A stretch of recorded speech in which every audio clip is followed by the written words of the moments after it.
Have you ever seen a whale sneeze? It's not just a tiny achoo, it's a full-on spectacle. Imagine this, a massive spray of water vapor shooting up to 30 feet into the air. That's like the height of a 3-story building. This powerful burst isn't just water.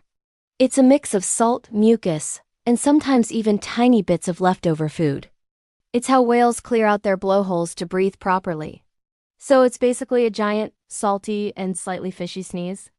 The next time you're lucky enough to be whale watching, keep your eyes peeled for this incredible sight. It's nature's way of making a big, bold announcement. I'm here. It's truly one of the most amazing and powerful things you can witness in the wild.